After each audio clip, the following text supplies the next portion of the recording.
take me back and tell me how you've done this, Larry? You're the godfather of technology. You founded this company. You're still thriving. You're still coming up with all these innovation things, and I could see how passionate you are. You're beating everybody. And you came from such humble beginnings, grew up on the south side of Chicago, dropped out of college. Now you have collections of cars, jets, private homes, owning the island of Lanai. Tell me how you did it. Well, I think my favorite line is, I had all the disadvantages necessary for success. You know, when you're raised on the south side of Chicago, you probably want to move someplace nicer. And I think if it doesn't kill you, it makes you stronger. So I've always been very ambitious. I've always been very curious. Moved to Silicon Valley right after I dropped out of college. You know, got a job as a computer programmer. I learned how to program when I was in college, and I got a job as a computer programmer and bummed around Yosemite Valley teaching rock climbing and leading river trips during my early 20s. But the way I supported myself was as a computer programmer, and I got involved with more and more interesting and complicated computer projects and decided to start my own company. And then it grew and grew and grew. Yeah. And you're competitive.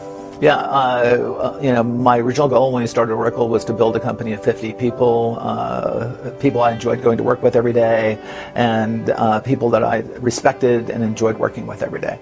It got to be a little bigger than that. We have 150,000 people inside the company now. And you've got 440,000 customers, 145 countries. Where do you go from here? Well, we want to make sure we beat Amazon in cloud database. It's funny to hear you say that. I mean, that's it. Simple. It's very simple. It's very simple. It's just like playing basketball. If you're playing basketball, you want to beat the Warriors. You want to be, you want to win the championship. So, our job, we have the best database in the world. We've got to deliver it in the context of a cloud that's as easy to use as Amazon, but secure. And that's the key thing. Amazon has great ease of use. We got to marry that to security and all the capabilities to the autonomous database, and we'll be great. Hey, buddy. This is Larry. Hey, the Oracle of Oracle. What a pleasure. Nice to see you. We just watched the trailer of the Iron Man 2 movie featuring the Oracle of Oracle, Larry Ellison. And it's not very often that you see a database company on the big screen. Tony Stark. Did you influence that character? I've heard that. I know Stan Lee very well. By the way, I love Stan Lee. Stan Lee is a genius. I mean, the father of Marvel and all these wonderful characters.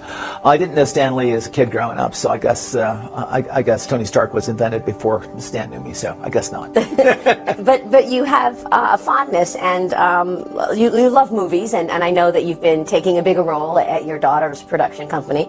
Tell us about that, Annapurna Pictures. Assess that industry for us, because here you have Rupert Murdoch selling his entertainment assets at a premium. You've got Netflix paying upwards of $13 billion for original content. Here we are back at content is king again. Yeah. Well, content is king, and my daughter's made some brilliant movies. I mean, I was very proud of her with Zero Dark 30, when she had both Republicans and Democrats, calling her to Congress to investigate that movie about how we really found Osama bin Laden. So when Republicans are against you and Democrats are against you, and they both want to investigate you, you must be doing something right. She should. They did actually after the Academy Award. She didn't get Best Picture. She had won Best Picture in Venice and then won Best Picture in Cannes, but she didn't get Best Picture in the Academy Awards because so therefore the Senate felt that it wasn't necessary for her to testify anymore. You seem very proud, obviously, as you should be. But when you look at a company like Netflix, for example, I mean, Disney's coming out with their streaming service, Apple's coming out with its streaming service. I mean, there's a lot of buzz around Netflix right now, but these two big shots, Disney and Apple, are going to come out with streaming services at a cheaper cost. How would you assess the industry?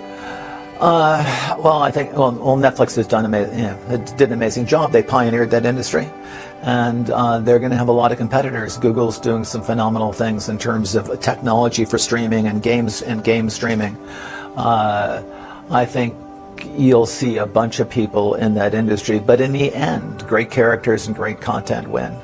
So Disney pre-John Lasseter wasn't as good as Disney post-John Lasseter. So when Disney bought Pixar, and they had better storytellers at Disney, they made better movies.